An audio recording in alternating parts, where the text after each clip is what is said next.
And I quote, "I'll be there in a minute. Give me a second." Time is relative, folks. Time is relative. Yes. So, hey, cheers to everybody in the chat. They're a division rival. I don't care how many wins they get. Screw them. That wasn't the take I was expecting to hear. I want to gush over watching live Chris Tanev. I think that we completely underestimate the skill it takes to play defense. One highlight or several highlights does not a Calder trophy make. I'm stepping in here. I'm going to be the crotchety old man here. They need to learn patience. They need to understand the tension, everything, and the drama. How dare! Look at this. How is McDavid not getting a penalty? You guys need to calm down with this, okay? You guys need to calm down with it. Hear that? You need to calm down. I'm thinking we are in a Canadian market and we just don't calm down, no matter what. Welcome. Calm is relative. Calm is relative, folks. Calm is relative. Welcome to the Shifts and Pucks podcast. Here on a Thursday night, you can follow us on Twitter at Shifts and Pucks, Facebook.com Shifts and Pucks, YouTube.com Shifts and Pucks, Twitch.com Shifts and Pucks. Subscribe wherever you get your audio, and as well as on the Area 51 Sports Network, as we are here to have a chat about the Calgary Flames. We haven't had a chance to do this in a while on the Shifts and Pucks and gather the gang together to chat about the Flames. And they've had an interesting week. They've had an interesting year. And it's Sean has joined us. Hello, Sean, in your Santa attire on the beach. Your Santa on the beach attire. Yes. I am trying to make sure that things stay a little bit warm here in Calgary. It hasn't been too cold, but yes, it's Christmas season, so might as well break this fun shirt out and the Santa hat out. Yes, always good to have a little bit of fun on the Christmas time here. And yes, we're Merry Christmas for those who do celebrate, and we'll all get it. Hope you're going to be celebrating safely. Joining us like I did on Sunday with Dan and Matt. Dan will joining us. Hello from Fireside. How you doing, Kevin? I'm good. I'm very good. Thanks for having me back. Thanks for coming back. We talked on Flames on Sunday, so you could hear that on the Fireside chat. There's some things we're going to repeat, but I also think that we're going to talk about some things that we did not have a conversation about. For sure. And we had a conversation about one topic that Sean asked us a question about, and now I would hope we'll see if we can get into that deeper. So we'll get into that. If you have any questions, let us know. Give us a like, give us a subscribe, give us a follow. So all of those. Sean's question twice. Yeah, and with him present too. Yes. So, but we're going to start with kind of a big picture look at the Calgary Flames. So, and I want to kind of go back. I think I just, before, as we go here, we go back to late June. Noah Adler joined us on the Flames podcast. It was just before we were trying to figure out what was going on with Johnny Gaudreau and Matthew Tkachuk. And the decision, we were discussing the idea, the R word came up in Calgary, the idea of a rebuild. Gaudreau says goodbye. Tkachuk also says goodbye. Things are down, but then all of a sudden, lo and behold, as one tweeter put it, Brad Treliving had a 2-7 in his hand and turned it into a master hand. And he gets Jonathan Huberdeau, Nazem Kadri, Mackenzie Weegar as part of his off-season. We come a little bit ahead here, and the summer is all pretty high expectations of the Calgary Flames, particularly talk specifically on the defense, where a lot of people felt that this blue line was one of the best blue lines in the NHL. And which, by the way, I'm just going to point out, we did not say that, did we, Sean? Did we call the Flames blue line the best blue line in the NHL? No, I called it solid, but not. Yeah. Would you say it's one of the top 32? It is definitely one of the top 32 blue lines in the National Hockey League, and continues to be one of the top 32 blue lines. No matter what they do with it. Yes. But it kind of started from that dour moment that Kevin Rooney was signed from July 1st to all of these signings. It was an emotional roller coaster that led to a lot of people in the Flames market, outside of the Flames market, to proclaim some pretty high expectations on this team. Stanley Cup, Cup contenders, all of that sort of stuff. And now that we're in the midst of a 4-game losing streak, with although 3 straight games with points, Daryl Sutter just recently went through one of his longest losing streaks of his entire career with a 7-game losing streak. The shine has certainly been wiped off the Calgary Flames mantle here. And it's certainly, I think, a lot of that shine has been blasted away on Daryl Sutter. But I think what I wanted to start with is, in terms of this, were the expectations too high for the Calgary Flames? Did we come into this year with a too high of expectations overall, the Calgary Flames?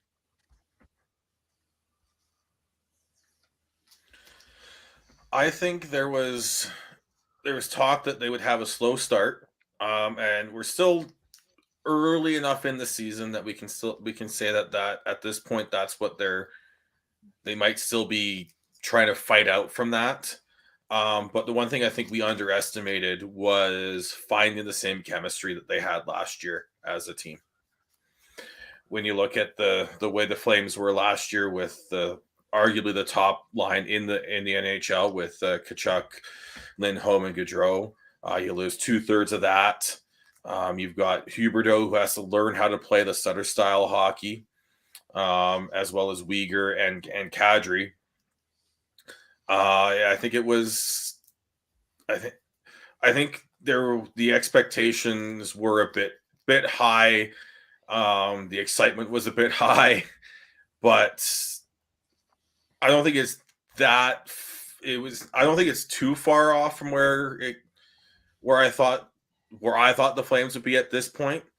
But I do think that, there was a lot of expectations from media and other fans that the Flames would be a much stronger team this year than they have shown so far. Dan? This team is perennial kind of a one and done team, right? When was the last time they made it out of the second round? And I think after last year's disappointment in the first round, we knew that changes were going to be made. We knew we were going to lose guys. I was not someone who was thinking this was Stanley Cup team. I think this team had to get out of round 2 is what my success for this season was, beat the Oilers, get out of round 2 is kind of my success. And I still think they can get there. But I think, both of your points are well taken. I think there was a lot of optimism. I think sometimes blind optimism of people saying it's different. We want this to work out, and look at the names on paper. And Kev, you talked about, Treliving playing his hand well. I think the GM's done everything he could to try and put the right team on the ice here.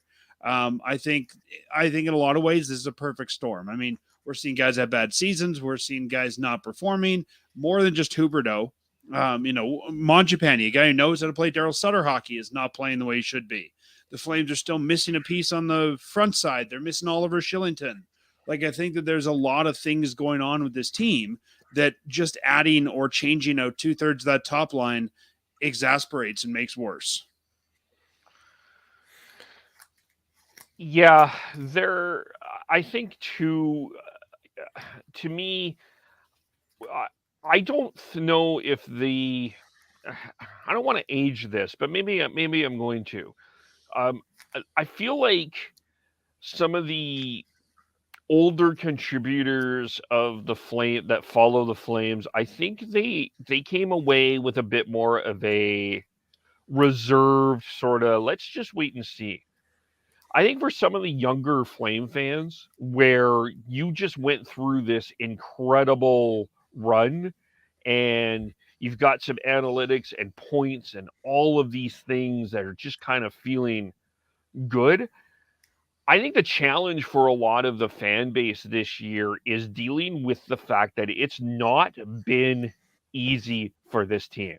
Certainly not as easy as last year. And specifically, you look at their record against the Eastern Conference, they cruised through the Eastern Conference last year. This year, it has not been the same thing at all. At all. They got swept by the Montreal Canadiens. Although they played pretty well in both games against the Montreal Canadiens, they got swept. They had that nightmarish game in Columbus, which we called an unprofessional effort on your show, Dan. And they've also have had a lot of situations last year with the fact that Lindholm, Gaudreau, Tkachuk line was so good that probably masked a lot of things that happened last year. And we're seeing this come to light. And the other thing that didn't happen last year, and Sean pointed this out, is there weren't injuries last year. And Dan, you pointed this out. They had the least man games lost last year of all teams. And by the way, they have the least man game lost. I believe I saw a stat within the last 5 to 7 years. They have not had to deal with injuries depending on how you look at it, just having Shillington sit for 60 minutes a night is going to bring that stat way up. Yeah, that's true. But they haven't had to deal with this type of adversity. No, they haven't. And I think the other thing that was lost on a lot of people, and we did talk about this, is I think people came in with this idea that Chris Tanev, because Brad Treliving said Chris Tanev is going to be ready for the start of camp, that Tanev will be fine. And I mean, he's been fine. He's been absolutely, I'm not disputing he's not been great, but he's still, he got hurt again. And I'm not saying that like that was a very devastating injury that was very scary. But he's been dealing with a ton of injuries. His body's getting a little bit older. You have Mackenzie Weegar, who I think is just struggling to figure out what his role is in this on the defense. And does he play on the left? Does he play on the right? And I think he's starting to get it together. We're seeing Jonathan Huberdeau struggle, as Sean said, to break up the Darryl Sutter system. And just think in terms of a couple of other things here. They just got a year older, and I think teams just kind of caught on to what the Flames were. But I think that this kind of adversity that they're going through, I think can help them as they go forward during the year. And you know what, Kevin? I've always thought the Flames played better when they were coming from behind. I mean, look at the 2 years in recent memory they were number one in their division, or even number one in the conference, and they crapped the bed in the first round. Like, I mean, there's a team that does better when they're facing some adversity and trying to battle their way up the standings. Yep. Yeah. And you know what you're saying about them getting older? I definitely agree with that. I think another thing, too, is not just losing that top line. The Calgary Flames had 8 new bodies in their lineup who were not on the lineup in day one of last year. Now, that includes a guy like Adam Rajicka, who was here for part of it, but wasn't on the opening day roster. I think a big part of that, you're trying to also redefine what you are off the ice. What's the culture? Who's the leaders? And I think there was a lot of, you get used to doing something one way, and you've had guys here for a while, and maybe they did it Johnny's way, or they did it, Matthew's way. And now it's okay. We don't need to do it that way. And I think that this is the terrible term to use, but if we have to sacrifice a season to get their back end in order, I'm willing to do that. Like, I think it might take time to have leaders emerge, find new ways of doing things, figure out who the vocal guys in the room are. But those are things you need to do to be a successful team. And I think that when you're going through adversity, like you're saying, Kevin, that's where somebody's going to get angry and somebody's going to stand up and someone's going to make a speech and you go, okay, now we know who our leaders are. Yeah, that's true. But I think I go back. I also think when we talk about the expectations, Kev, you talked about how Weegar hasn't been is still finding his game. He's still been one of the best defensemen that the Flames have. Yep. And I think there was an expectation from him. The Huberdeau expectations I think were valid, but I think there was too high expectations on Weegar and too high expectations on Kadri going into the season.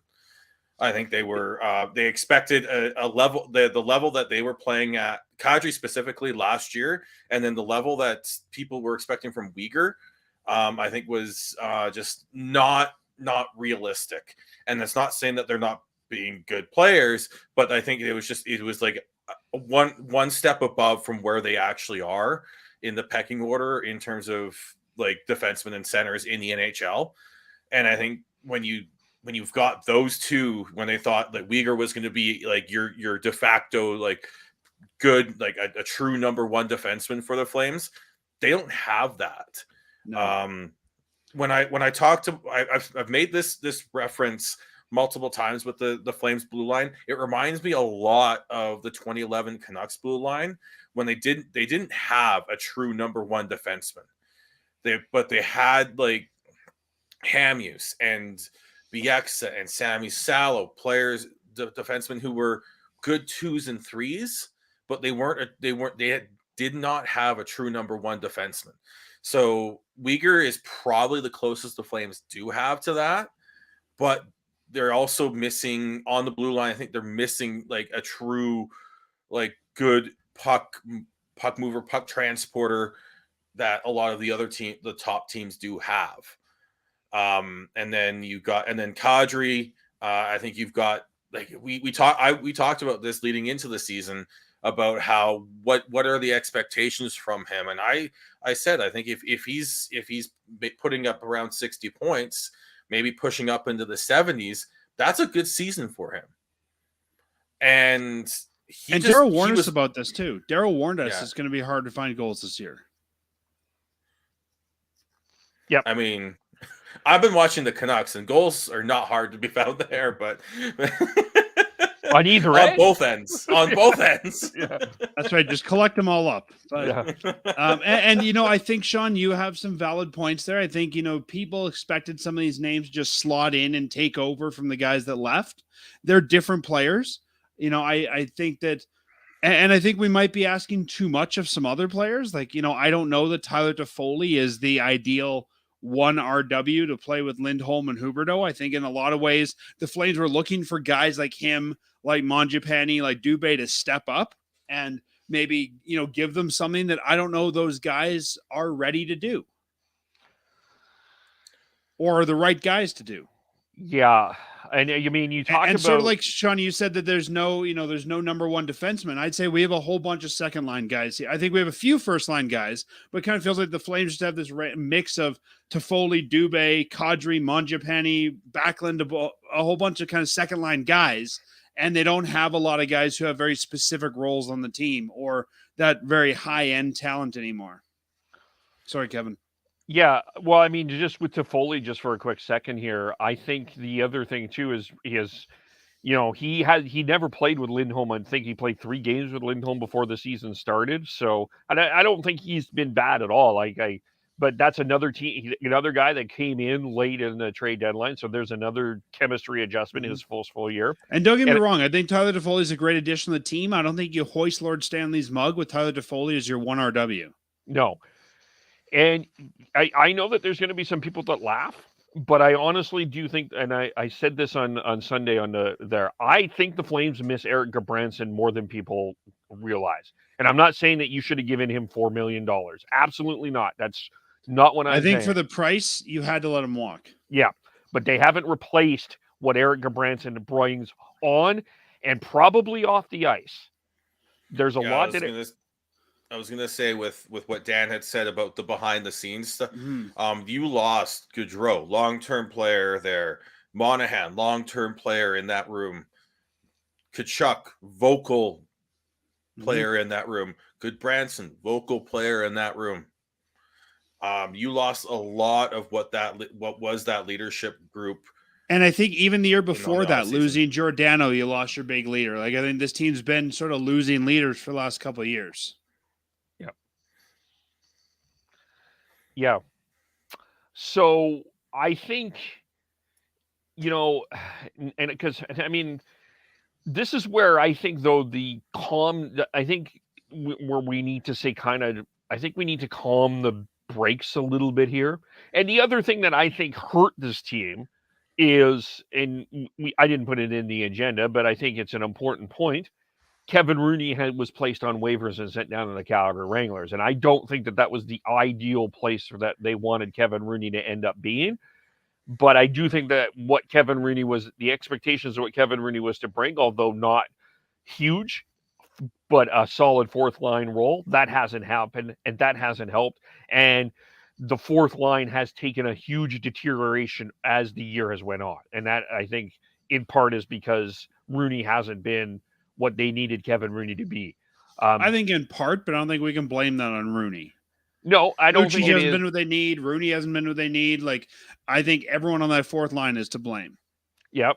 And then you don't get the production that you were expecting from Mangiapane. We'll get into Dillon Dube here in a moment. Yeah, there's been a lot of other things, and then you had Shillington out and dealing with something that's very important for him. So you had a lot here, and then I mean, I would even argue that at his contract and role, I don't think Blake Coleman's your ideal third line winger. I think he was brought in to be higher, didn't get that, and I don't know that he's in the right spot in the lineup for him. I think he's where we've got a hole. I think when they signed him to that much money, they expect him to be a top six guy. He hasn't shown that, so I think you put him where he's got to be. But that's, I think, been a bit disappointing as well. I think it's fair to say that Blake Coleman has been a disappointment. I know that Peter Loubardias will now yell at me, but I don't think that you can look at Blake Coleman as a whole and say that Blake Coleman has been truly, like, I think he's been good, but I do think that they could use more from him. If we're paying him $2.25, I'd have no problem with it. But at the money we're paying him, and at the season he came off of coming to Calgary, he should be a top six player here. And the term on that contract too. Well, that's it. Yeah. Like, even if he didn't have any, he's got no trade clause, but yeah, he's not Brouwer, he's not Neil, but it's still not great. In today's cap world, and if we're going to look at the way who's outperforming their contracts and who's actually got trade value, Blake Coleman does not right now, and he has no. And I mean, if you look between Coleman and Backlund, we have almost $10 million sitting on that third line. Backlund's been one of the best players for the Flames this year, though. For sure. Oh, yeah, but I think Backlund is quietly one of the best players every year. At his role, he's one of the best the Flames have. Yeah. And if we look at top scorers, I mean, the best value we have right now is Brett Ritchie. If we look at value per point, Brett Ritchie's our best, value on the team.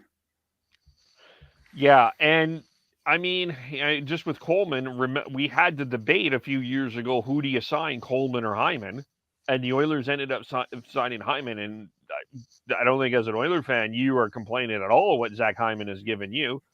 And he hasn't always, by the way, been playing with McDavid and Draisaitl. No. But I think at the time we had a player like Hyman. I think Hyman and Tkachuk filled a lot of the same role on the team, and I think that's maybe why they went with McDavid with Coleman as well.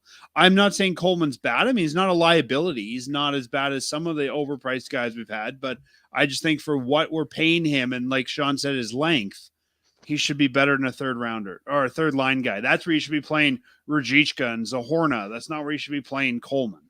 Yeah. And then the other issue that came up here is, of course, you lose Yusuf Valimaki to waivers to Arizona, and I think ultimately that turned out to be the best thing for Valimaki. But then you specifically, I think, identify where at times we overrate prospects. Connor Mackey is not ready for the NHL. He is not right now an NHL defenseman. I'm sorry. Like, I think he needs to be in the AHL. I think if you watched the game last night, you watched how his coverage, him and Stone on coverage on the Garland goal, him and Stone on the coverage on the Dries goal. He's not ready for the NHL. Like, I think he's trying. I think it's a wonderful effort, but he's not ready. He's close. I've always been. Sorry, go ahead, Sean. I would say Mackey's close, and I think he's unfortunately been thrown in a situation where he needs to be on a third pair without like a steadying like veteran. And Michael Stone is Michael Stone, but I wouldn't call him. He's been the guy who's had to fight for his spot every year for the past 3 years now. He's not a steadying veteran defenseman that Mackey can rely on. And again, I mean, if we look at the makeup of how this blue line was supposed to be, I don't think Mackey was supposed to be on it. I mean, I think Stone was supposed to be 7. Shillington was supposed to be, a 3-4. Mackey's been here. And I think also when you look around at the other blue liners the Flames had to pick from in the organization, Mackey's the devil they know, right? You brought in a whole bunch of new guys this year. And we know that, teams often want to work with the guys they know. So they didn't know, some of these other guys that they have. They didn't know Gilbert. They didn't know, some of these other options they had.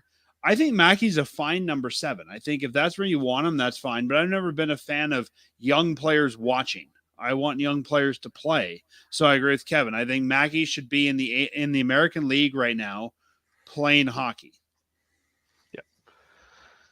Yeah, and then the other issue, and I think probably, there's been 2 big issues, I think, that's hit Calgary.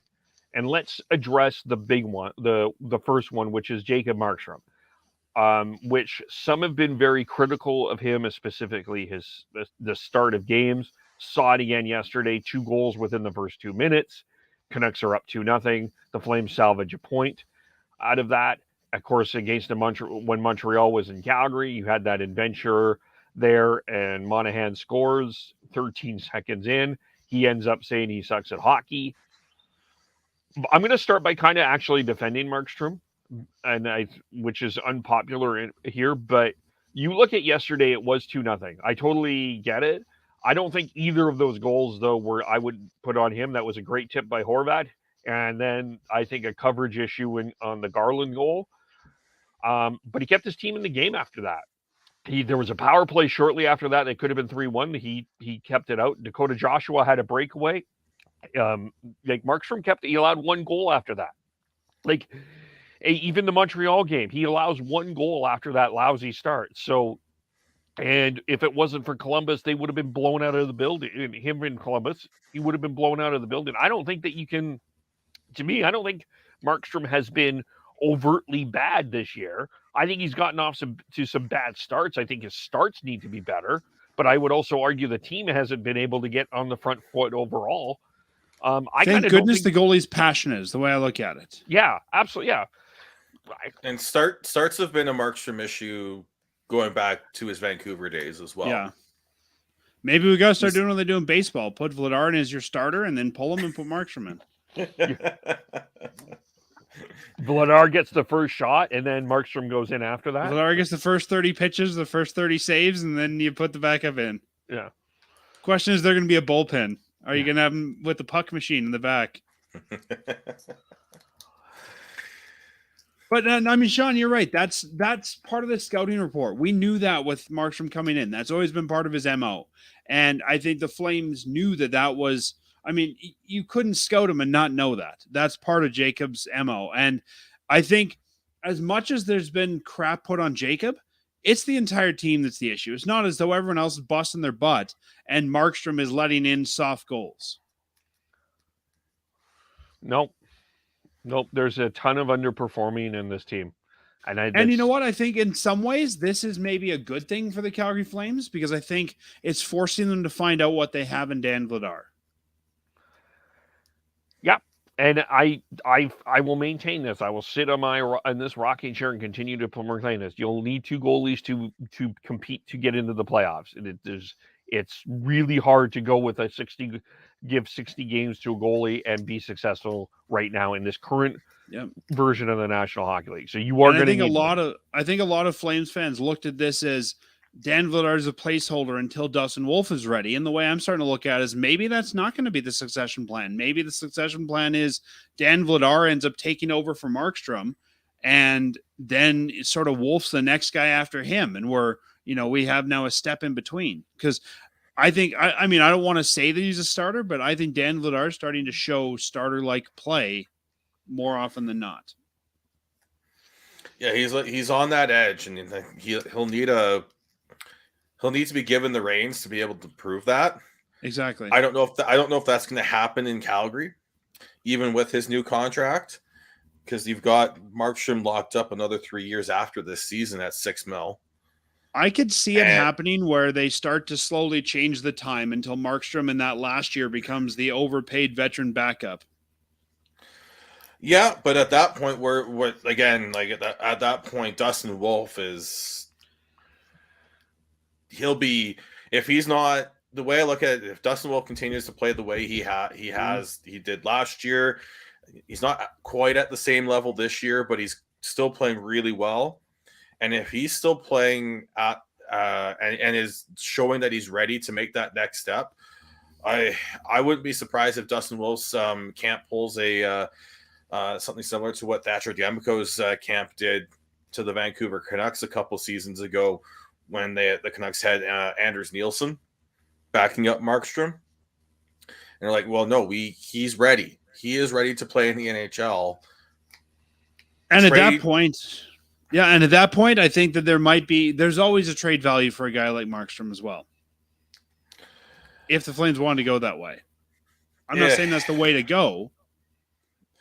32, I think we're talking maybe in the off season. He's going into his at age 33, 34. Season. Yeah, I don't know if the value will be there.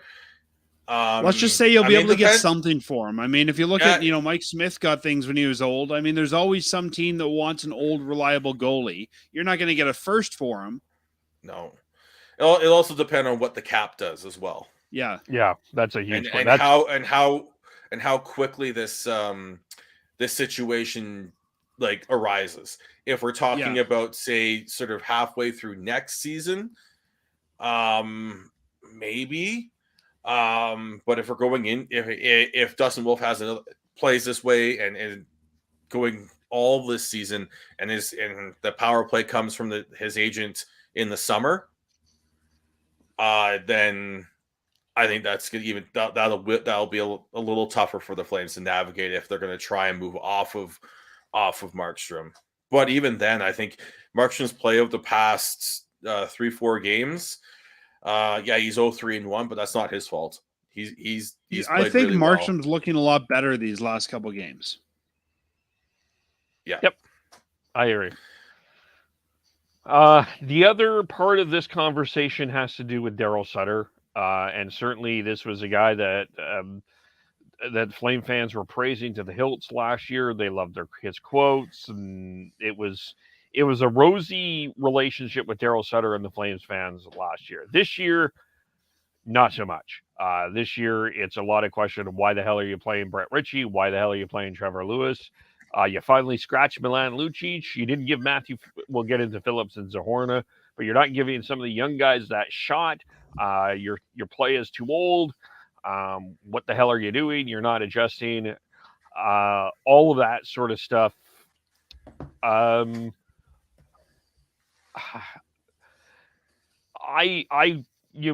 has accused Devin and I of drinking Daryl Sutter Kool-Aid. I still trust him, and I know that sounds some of this stuff. Yes, some of that. Yeah, some of that old Kool-Aid. Yeah. I still trust him. I still think he knows more about hockey than the three of us put together. I just barely. Yeah, it's close though, for sure. Yeah, real close. But I think he does some of his best work when the team is in a situation like this. This is when people kind of respond to the players respond to Daryl Sutter. I think that I think the team got a little older. I think he's a little bit more progressive than people give him credit for. And I think it comes down to, part of the issue here is there's this kid that the fans just want to succeed, and you can't blame them. Like, you just admire the Matthew Phillips journey, and you just want to see him succeed. Oh, I thought you were talking about Chris Sutter. No, Matthew Phillips. I'm sure that there's Flame fans that want Chris Sutter to succeed as well, but you want to see Matthew Phillips get that opportunity, and Daryl isn't seeing what he personally needs to see from Matthew Phillips to take that next step. And I think that this is where this crutch of this debate is at. You have a fan favorite that the fans want an opportunity, and you have the crotchety old coach who just isn't seeing what everyone else wants to see, and this is where the crutch of where we are at. So let me That's ask you, right, Kevin, do you think that Phillips has shown enough in his few appearances to warrant a bigger role? No. What about Sorry. you, Sean? So Zohorna looked really good last night. Yep. I haven't watched too much of. I didn't watch too much of what Phillips and the Phillips games after he was hauled up. But look, I understand where Daryl's coming from in terms of there's a lot of these players who are just these quad A players. Mm-hmm. They're almost like too good for the A, but they're not, for whatever reason, whether it's speed, size, shot, whatever, smarts, they just can't seem to make that next step into the NHL. And is Matthew Phillips that? I don't know. Sometimes these players need a longer leash. But what people have to remember is that both Brad Treliving and Daryl Sutter. Did Treliving sign an extension in the summer? No, he did not. No. This is his last. Okay, And that was a So lot of the both- talk, was that he was probably doing this, trying all the moves he made, trying to secure another year. Yeah, so both Brad Treliving and Daryl Sutter are working for their jobs. Daryl signed Both of them- 2 years, I think. His according to Cap Friendly, his contract is up at the end of this season. Okay. Who, Daryl's? Daryl's. He signed an Daryl- extension. And he signed I an think extension. his current contract is up, and then the extension kicks in after this, if I remember. Yeah, it's after this. Okay. One. Yeah. So similar to. But even then, coach contracts don't matter. Coaches are hired to be fired. That's correct. Yeah, sorry. And Sean, when you're talking about guys who are too good for the AHL, not good enough for the NHL, this is what we call them. The KHL confidential players. I mean, maybe if that league exists going forwards. Yeah, that's a whole other issue.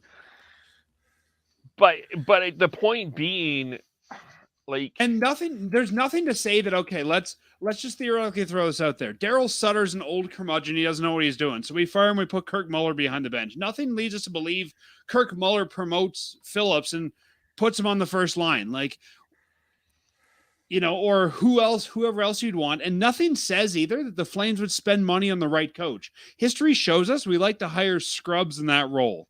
Before Daryl, they didn't spend any money in that role. So I have no reason to believe that you fire Daryl, you bring in another top-end coach. I think Daryl was a special hire because the management liked him. I think if you fire him, nothing against the guy, but I think, I don't know, one of our assistants, Kirk Muller, gets promoted. And I don't know Muller's the coach you want as your head coach at this point. but so I think that this is that's kind of like, I understand the frustration of the fans a little bit in terms of, like, okay, you're seeing a guy like Yusuf Valimaki playing really well in Arizona. It's like, wow, he would look really good here. Like, what happened? And you know what, though? Every organization's had that, and we've taken guys that haven't played well in other places and played them better here. Like, that happens to everybody. Yeah, I don't know if I'm as critical as everyone else on Daryl Sutter. I think, to me, that this has been more of a player issue than it has been a Daryl Sutter issue with the Flames, like, in my mind. Kevin, every time somebody says to me, maybe Daryl needs to go, I say, well, then who? You don't just fire a coach and then go looking. What's the better option? Yeah. Yeah. The three of us combined, like, we know almost as much. But, like, if you said, okay, so-and-so's unemployed, we'll go get him. But, I don't see anyone who's better. Anyone who I say this guy might be able to turn around or anything like that. Yeah. Yeah, I think it's, for me, the one thing I will say about Daryl this year, I think the way he's handled a few things in the media has been questionable. even And going Sean, do you back think to he's doing that to try and maybe deflect from his team? Oh, totally. Oh, totally. Like going back to the whole Toronto's out to get us thing from it's just like I laughed. I'm like, I know exactly what he's doing. I just Yeah. don't know if he executed that properly. Because And it you know was what just though, like I everyone just don't sort of I don't know that sloughed he it off. cares, and I think he can get away with the sort of senile old man comments. Yeah. Yeah. 'Cause, yeah, like that was the one thing. I was like coming away from the Toronto game, and they're like, Yeah. well, I bet ever since I was in Chicago, you knew if you went into Toronto, and then you actually look at the like it was. But I mean, It he's your just- grandpa telling stories, right? I mean, that's yeah. And Kevin, you were I talking saw about a him duck. you were talking about him not playing Phillips, but on the other side, he's played Vladar. Like I think a lot of people would have thought when Markstrom wasn't doing well that he would have just kept running Markstrom. I would say that Daryl has run Vladar. I mean, we've joked in the past, Daryl probably didn't even know his backup's name, right? He was always so focused on his starter. Pads McGee at the end of the bench. It's your turn to go in. Like he's shown faith in some of those younger players. And I think even within our team, Dillon Dube is a younger player. I think 55 is a younger player. Anderson's a younger player. Like, are they fresh out of the farm? No, but I think that this notion that Daryl only likes, guys whose hair are the same color as his, I think is not proving true if you look at this lineup. Adam Ruzicka. Ruzicka, yeah, again, a guy that came in, Daryl was critical of, and I think Daryl just holds a high standard. It's like when you were in school, there's always those teachers that held you to a higher standard, and you look back at it later, and they were right? They got a lot out of you. And I think Daryl's just saying, if you want to be in my lineup, I'm not going to put you in because the fans like you. As I've said before, if you want to see Phillips, go see Phillips. Sunday afternoon at the Dome, you can go see Phillips. Problem solved. Like, you don't need to go to Stockton anymore. So bring in the guys who fill the spots you want to fill, not to please the fans.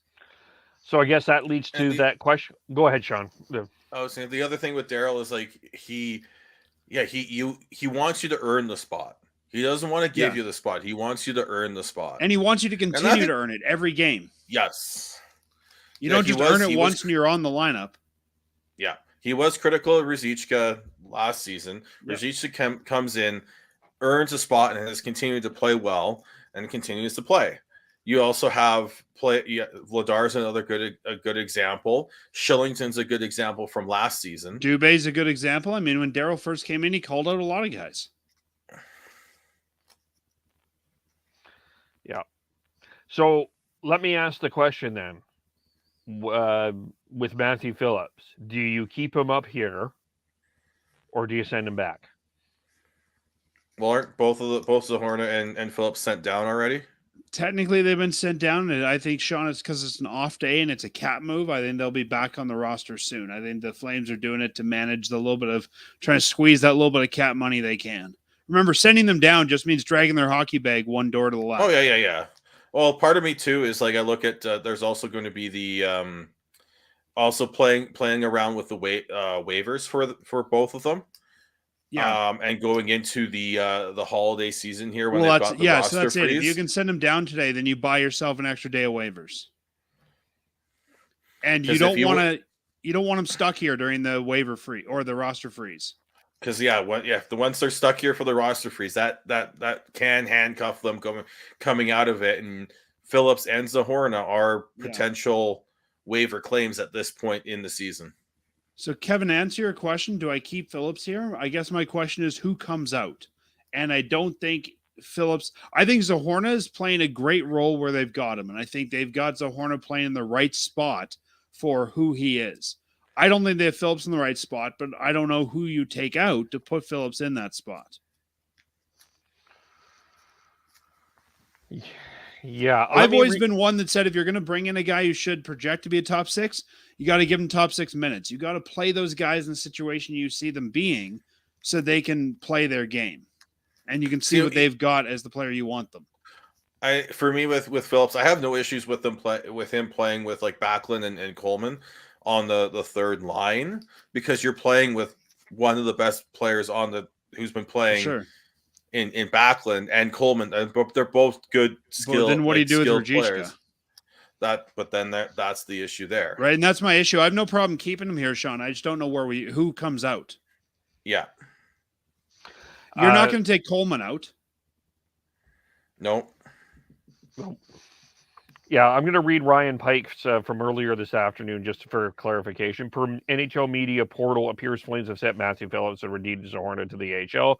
Before you freak out, I would suspect that this is a paper transaction. They're moving down the hall to extend their waiver exemption by waiver exemption windows by a day and save a bit of cap space. Since both players cleared waivers earlier this season, they can stay on the roster for 30 days or 10 games played, whichever comes first. Cumulatively, sending them down to the AHL on an NHL day off day stretches the window out by a little bit. As such, strongly suspect both players will be recalled in time for morning skate tomorrow. So, yep, I would agree. And I'm on the media portal right now, and I confirm, those moves are on there. Yeah. So, I just for me right now, it's not the cool cat thing to say, but I do think Matthew Phillips needs more work in the AHL. Like, I just, in terms of what works in this lineup. I don't know he needs more work. I just think the Flames need to figure out where he goes. Yeah, I'm more with that. I don't think he needs more work in the AHL. He just needs to be put in the right spot, which isn't available right now unless you're going to not play Dube, Mangiapane, Ruzicka, or Coleman. Yeah. And knock on wood, I mean, or they get an injury, right? And knock on wood, we have the fewest man games lost as we talked about. But, I think that's really his best bet to play long-term here is if somebody goes out. This season anyways. Yeah. Zohorna is making a legitimate argument for the most part that he should stick around here for a while. He brings some size. He brings some speed. I think he's played really, for the most part, pretty well. Kind of reminds me a little bit of what Adam Ruzicka contributed to the team last year. I think he's been okay. I still think you will need Kevin Rooney at some point this year. I may be one of the Rooney truthers remaining. I don't disagree, but I don't think he's your first call up. No, probably not. Again, if we're talking about Phillips, do you call Phillips or Rooney? I mean, depends on what that's true. What do you need? But even if you need a center, do you call up Zari or Rooney? I guess depends what you need. If one of Lindholm, Kadri, Backlund go down, versus if you're just looking for a fourth line center. And when do you call up Clark Bishop? When the bat signal raises. After everybody else has been called up. Yeah. He'll be sitting in the dressing room by himself. Coach, is it my turn? No, and I think that's the biggest thing here, right? Is we can't just call up the names. We can't just call Peltier for the sake of bringing up Peltier. If we're in a different position, sure. If the Flames were, at the bottom, try as many guys as you can. But if you think they're a legitimate playoff contender, and I think this goes back to, Kevin, how you opened the show of what is this team and are they overrated? I think if they think they're a playoff contender, you've got to stick with for the most part, the 23 guys in your lineup. Now, I do think if you think that Matthew Phillips is ready, it might give you the option to say, okay, we maybe can move one of these players for someone we need. Maybe we can move Dube for a defenseman or something like that because we have that piece in the system. Right. Okay, let's touch on Dillon Dube, who has been playing a little bit better the last couple weeks. But I think one of the things that has been an issue this year, and one of the reasons where the Flames are probably where they are, is Dube had a 16-game goalless streak to start the season. And I think there's been a lot of questions about where we're at with Dillon Dube. And maybe we'll get Sean. Sean brought up the question. What do you see in Dillon Dube, Sean? When you answer this question for yourself, what is Dillon Dube? What is Dillon Dube? He's someone who's still trying to figure out what he is in the NHL. He is someone who hasn't quite figured out what his role is. Is he a second liner? Is he a third liner? Is he someone who can be relied on to be a top six forward?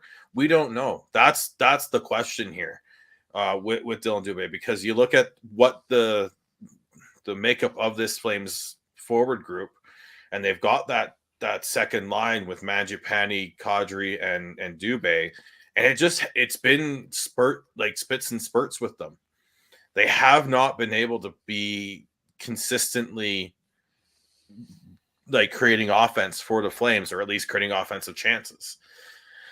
And we talked, you just look at it, and I honestly, I think he's probably more in, when I make this comparison, this player has not really been, I think Dube has got more high-end potential than this player, but he needs to look at the Curtis Lazar and figure out and look at how he's figured out a role for himself in this league.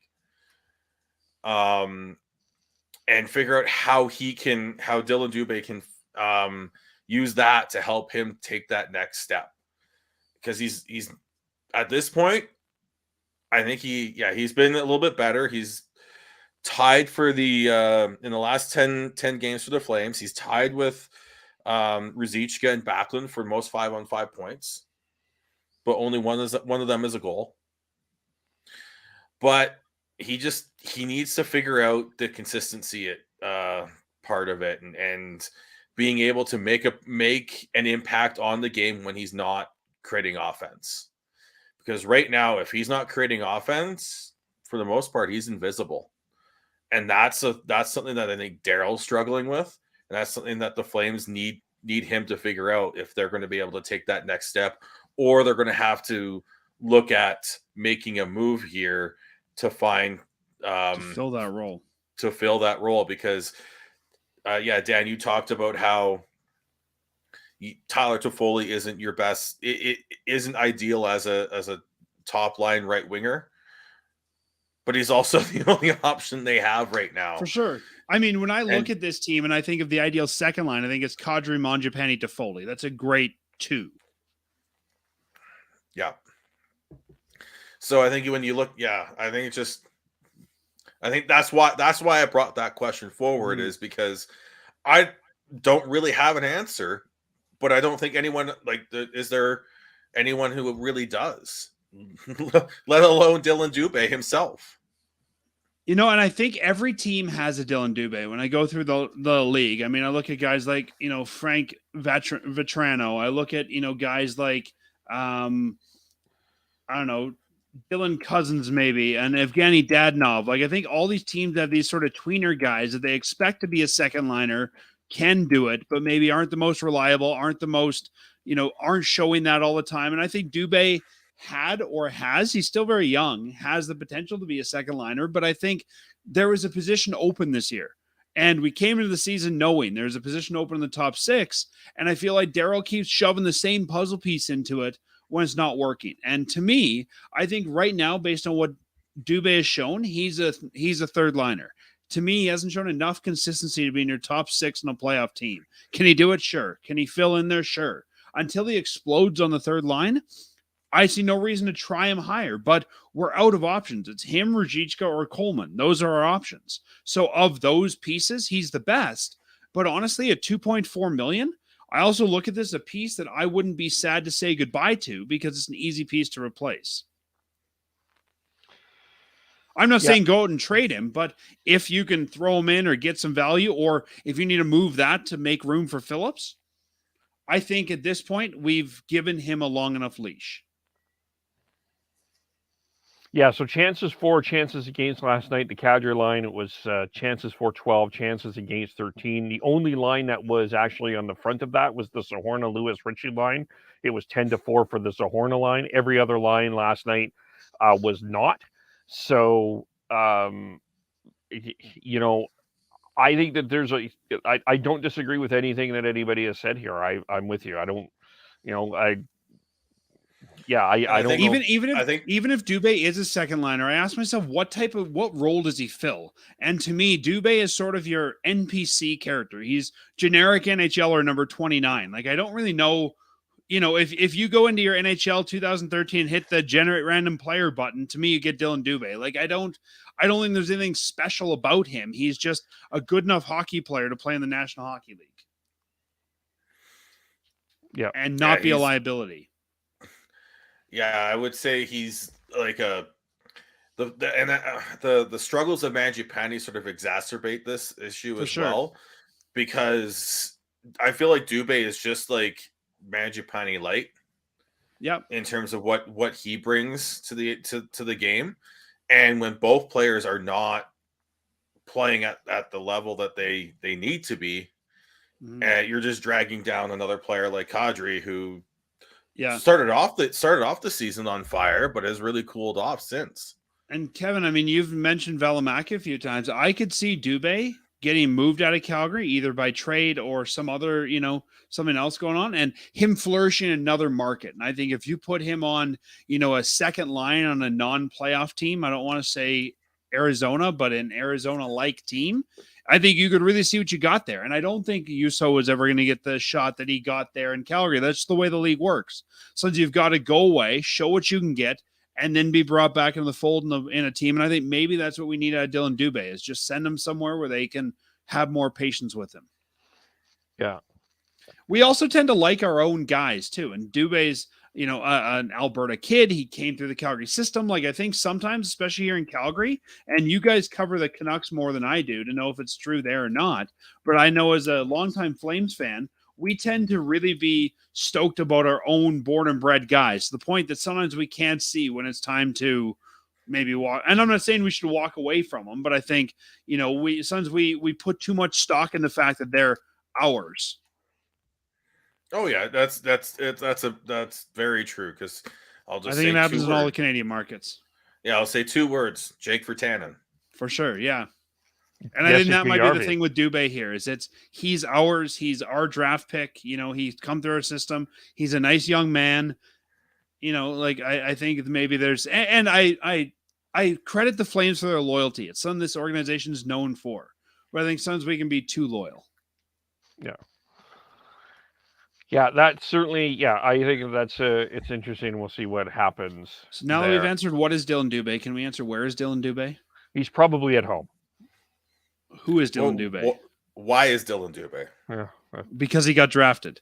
Yeah. Well, actually, it's because 2 people loved each other very much, and then 9 months later. Oh gosh. Oh, good. Yeah. Anyway, isn't that how is Dillon Dube? Yeah, that's how. Yeah. Yeah.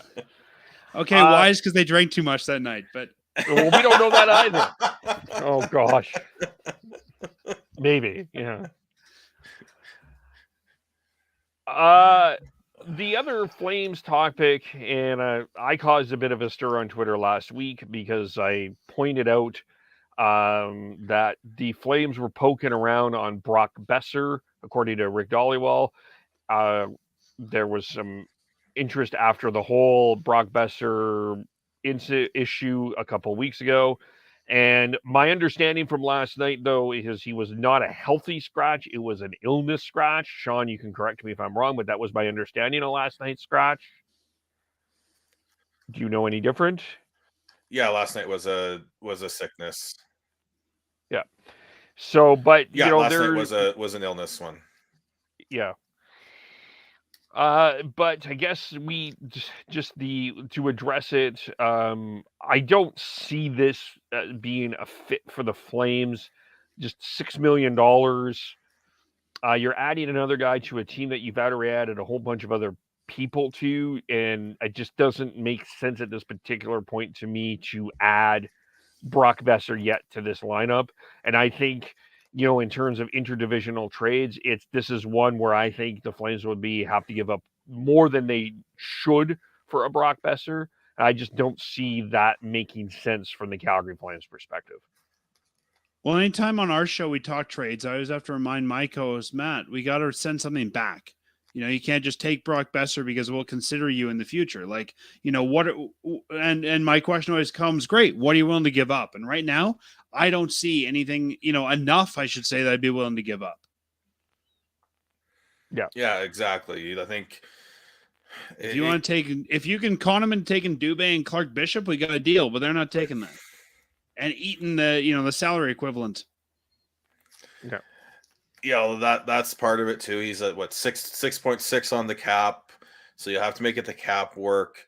You have to give up enough, enough that the Canucks are willing to make the move, which is probably you're looking at one of your top prospects, which I don't think they'd be willing to do. No. So I just don't, even though like Brock Besser fits a need for the Flames, I don't see them having the assets to make it worthwhile for the No, and I Canucks. think they need to get out from the Lucic money, and that's what you'd have to find a way to move to make that work. And I think they really need that cap hit at the end of the year. I mean, you're going to have to pay Vancouver to take Lucic off your hands. So like you said, if it's, let's just say Peltier and Lucic, I don't think that's a good deal. Like, I can't come up with a good deal in this scenario to Calgary. Yeah. And even then, from a Canucks perspective, I would probably want one more piece as well. Yeah, well, and that's it. You're gonna pay the interdivisional premium. Yeah. Even before the interdivisional premium, I'd still would want like a draft pick involved as well. Not just Pelche and Lucic, because then you're still having to make that work. And the way this team trades draft picks, it'll be conditional on if we make the trade on a Thursday and Dillon scores next on a Friday, it'll be a first. And if his next goal's on a Tuesday, it's a second and a third. Unless his mom's birthday falls on a Tuesday in that year, then it's a fourth. Like, I don't know. So, but yeah, I mean, Kevin, you're the one that sort of, like you said, caused the stir. What would you see the return being? For me, I sort of would imagine it right now. It's similar to the Oliver Borkstrand deal, which is 2 draft picks. But again, with an interdivision trade, I don't think that that's just not going to sit well with Canucks fans. I think that they would expect a lot more than that. And I also think right now with the Flames, let's be honest, outside looking in on a playoff spot, I think there's going to be some consternation if you're moving a top pick. If you knew that you're going to be in the top 10 picks the next couple of years, maybe. But I mean, right now, that's going to be a lottery pick if the season ended today. Yeah. It just doesn't make sense in terms, you guys are right. It doesn't make sense in terms of value. And if I'm going to give up those assets, I can think of better players that fit the Flames' needs. Bjorkstrand was traded for a third and a fourth, and that was only because Columbus was right tight against the cap in the offseason and were forced to make that trade to make the cap work. Yeah. The Canucks aren't in that situation right now. They're going to want more than that. And that's not going to happen mid-season, I don't think, Sean. I think, like you said, if that's going to happen, that's going to be an off-season thing. Yeah. And I think in that case, it'd be somebody didn't get the free agent they wanted, so they go to Vancouver and take the consolation prize. Yeah. There's absolutely no rush to make Brock Besser trade. So there's no reason for them to take less than what they want, what they're looking for. Well, and I think even if we look at Eichel, I mean, how long was Eichel reportedly on the block before he got moved? And how many times did we hear Calgary circled back on that? I can see Besser being a lot like that. I mean, we heard rumblings of Eichel being traded for over a year. We heard rumblings of Calgary circling back 3, 4, 5 times. Vancouver, I think, is going to maximize their return, and they've got this guy under contract. There's no rush to move him.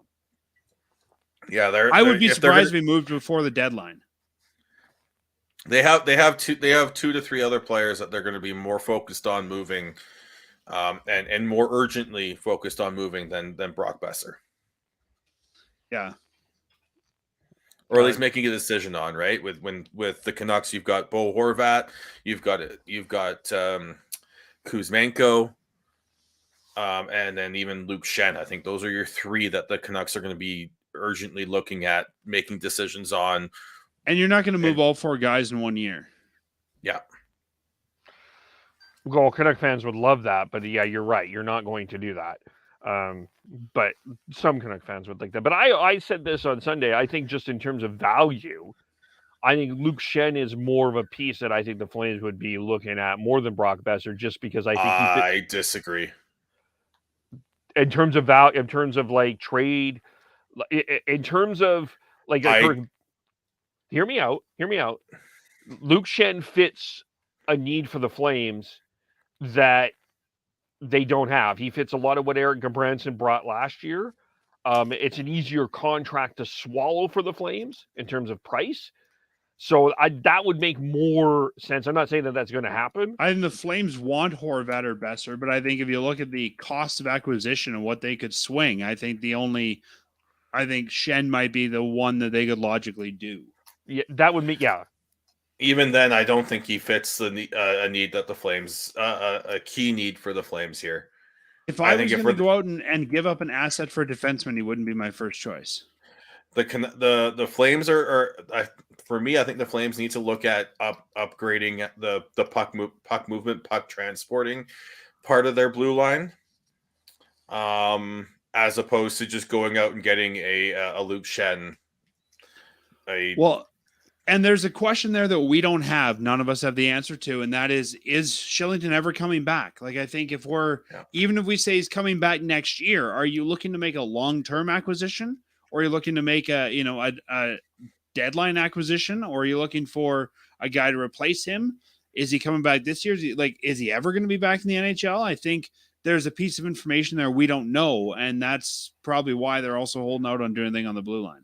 Yeah, I think they're 2 defensemen short. I still think they do need a Luke Shen type, and I do think they need a puck movement type, even with Oliver Shillington back. I still would like to have. I still think they would need one more. I one day we'll have a conversation on where we're at with Nikita Zadorov. But man, the Canucks have a chaos giraffe. I don't think they need. Oh, go ahead, Sean. Yeah, the Canucks have a chaos giraffe and Tyler Myers. Dear Lord, Zadorov's also a chaos giraffe. That dude is all over the place and just creates havoc wherever he is, good or bad. Kevin, I don't necessarily agree they're too short. I think that if you had your top 4 as Hanifin, Anderson, Tanev, and let's say Shillington, Zadorov is your number 5. I think that, and then Weegar in there. I think you've got a great group. I think Stone is your 6. I don't think they're too short. I think they just need to change personnel. At that point, I think you bring Gilbert up and you send Mackey down. I don't. You've got a 6 of Hanifin, Anderson, Tanev, Weegar, Zadorov, and Shillington. I think you've got what you need there. But that's if Shillington's there for sure. Yeah, I think without Shillington, I think they do need a cup. I think they're 2 pieces short without Shillington for sure. And I think the long-term question is where is he and is he coming back? And even if he comes back this year, he hasn't played hockey since last year. It's going to take him some time. And is he going to come back? Like, I think we don't know that, and we never will. And Brad is doing a good job of making sure that we don't. Yeah, fair. But at the same time, do you want to spend an asset to fill for 6 months? Like, these are all the things we've got to look at. How do we fill that role? And we might just have to say, we don't have him this year. And with everything we talked about at the beginning of the show, maybe this is the right year to not have him, right? If the Flames are taking a bit of a step back to figure out who they are, maybe this is the right year not to have him. Yeah. And if you are going after a Luke Shen or someone like that, what are you willing to give up for that? Well, that's always the question. Yeah. Yeah. And that premium of Luke Shen will go up as the year goes on. There's no question about that, right? Like, I think Luke Shen could fetch a decent package at the draft. He's a UFA. He's a UFA after this season, so it'll be deadline. Not the draft, at the deadline. I meant, yeah. That's the one I'm really interested about more than Horvat, more than like Kuzmenko, because those guys, if the Canucks decide to trade them, they're gonna get a lot for them. Luke Shen is someone that, like, he's older, but he's a right shot defenseman. Yeah. He's someone he's a journeyman, but he's played up in the lineup and looked good. Mm-hmm. But he also, like, he fits the Canucks system and has been a bit of a safety blanket for Quinn Hughes. Is he worth trading by the Canucks? And is someone willing to overpay enough that makes it worthwhile for them? I don't think he's worth trading now, but if the Canucks are out of the deadline, I think you take, a third or fourth for him, and I think he would move in a heartbeat. See, even that, I just like, ugh. Do you know who I could see doing that? Unless they re-sign him. I mean, maybe he says, "Hey, Yeah. you guys gave me another shot. I'm willing to come back." But I think John, he would walk. So I'd take whatever you can get for him at the deadline if they're out. You know who I could see doing what a lot of people would think is an overpay, but they would not consider an overpay? Is Tampa. He's a perfect Tampa Bay Lightning type of defenseman. He's sort of that Zach Bogosian. I mean, They've always had that type of defenseman on that roster. that's where Sort he's of won the- his cups. Yeah. And you know what? I don't even think they would have to overpay that much. Again, if he's going to walk, if he doesn't re-sign as a 33-year-old, I don't think you're going to have to overpay for this guy. Yeah. That's why I'm, Another like, place I could see him interested in ending that. up if Seattle stays hot, I think he'd fit in well in their blue line. I think they're missing a guy like that as well. Yeah, I'm having trouble accepting that Vancouver and Seattle should trade. I do not believe that should happen. I believe that should be forbidden. But They'll just have to find their own Lucic for James Neal trade. Well, even before that, I mean, the Flames had never traded with the Oilers until the Steve Stamkos deal. That's the one that they just had to do. They had to break the stalemate. yeah, that'll be interesting. Let's just we'll touch on where we have Bo Horvat potentially going. Sean and Tyler, you kind of broke down on Monday the current situation we are at with Bo Horvat. I mean, just in terms of just from my perspective, I guess the one other thing that just plays in my head at this particular point in time, and maybe it's an insane idea, but JT Miller's no trade doesn't kick in until next year. And there's a part of me that wonders if they would still explore that option to keep Bo Horvat. That's just a still small part of me. I mean, I don't know if there's any way you can. They have to pay someone to take Miller's contract on at this point, and they're trying to add assets. $8 million is going to be tough to move. If we knew that the cap was going up like 3-4 million and then skyrocket after that, I think it'd be easier. But at this point, when Gary Bettman's saying that it doesn't look like the cap's going to move much other than what 1 million, it's not happening. So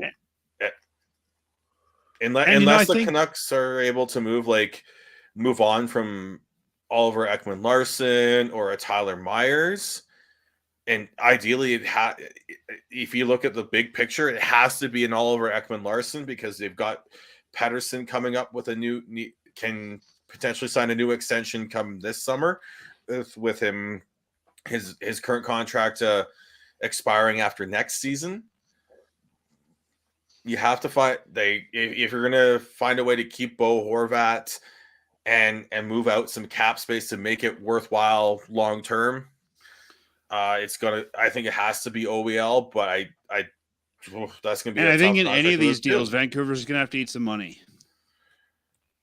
Well, yeah, if you're going to try and find a way to do that, to open up, yeah, you're going to have to pay the team to take on the contract, and you're probably going to have to take a contract back. Yes. And I don't even think you'd have to pay by sending another guy, but I think if you're willing to eat half the money, that could be paying the right team enough to take it. But and I think JT Miller at $4 million is not a bad deal for some teams. But the at that point, is that worth it cap wise for the Canucks long term? For sure. Yeah, that's true. That's the issue. It's not necessarily about. It's setting yourself up so you can build around the younger players on this team. For sure. But at some point, you're in the position you're in. You just got to make the best of the bad hand. Yeah, and so with that in mind, I do think that the most likely situation here is a Horvat trade. Yeah. And the team that I keep eyeing, and it will happen later on, closer to the deadline, is Colorado. Kevin, you were saying, can they keep Horvat? I see Horvat sort of being like a Chuck in Calgary, where good guy just decided this wasn't the market for him anymore, but the team can still get a good return for them. Yeah, Bo Horvat has done everything possible for the Canucks. Like, he has been a soldier in so many ways, and if he has a great playoff run, there's a potential for him. I can see $9 million. Someone offering $9 million for him, whether you think he's worth it or not, is a whole other issue. Yeah. I could see Colorado. I think that's a great thought. I could see him fitting in there well. I could even see a team like Dallas, if they think they're going to go far, trying to make a play for him, because I think they could use a guy like that in their forward group. I could even see Carolina trying to shoot for the Stars and bring him in. I don't think that there's a team out there that would not be interested in Bo Horvat. No, the question but I'm just looking at teams that could put together a package to make it work and that might need him. Yeah. Because it's sort of like what we were talking about earlier, right? I mean, you can't just say, one Brock Besser, please. Like, you've got to put something together for that return. Yeah, the other one, they're not in a good cap situation, but Minnesota could use a Bo Horvat for sure. And I don't see what the win is there, because you'd have to be sending bad money back for him, and I don't think that Vancouver wants to take on bad money right now. Yeah, it doesn't work, but I wonder for short term Minnesota works. It's just Minnesota would have to go on a tear here and be looking like they can make a deep run for them to think about that. If they're still in the same sort of mushy middle, I don't think they're making that move, because it's just they need to be looking a little bit long. They can't be they can't be mortgaging the future for just one run here. And I think, if I look at Minnesota and what you'd send back and money wise, I think it would end up, there's not a lot of players that they would want to get rid of, I don't think either. So I think it would have to be very much a futures deal. I could see it being like Foligno and futures. Yeah, the whole thing with Minnesota, like cap wise this season, they have they'll have for it. Sure. There's not an issue there, but it's more. No, there's not. Term. But like you said, taking it on, but also giving Vancouver enough to get it done. Yeah. But yeah, the one thing I'm just going to put this out there. There's a potential first round matchup between the Minnesota Wild and Vegas Golden Knights, featuring former Vegas Golden Knight goaltender Marc-Andre Fleury and former Vegas Golden Knight Ryan Reaves. I'm just saying. Where I could see Horvat landing eventually is the Devils. I think they're putting something together there quietly, and they got a whole bunch of forwards all expiring this year. Oh, who would they move to the wing? Well, that becomes the question, right? They've got Hischier, they've got Hughes.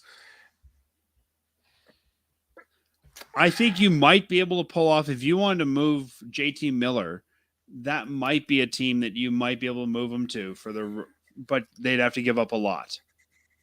And Vancouver would have to pay him to take him.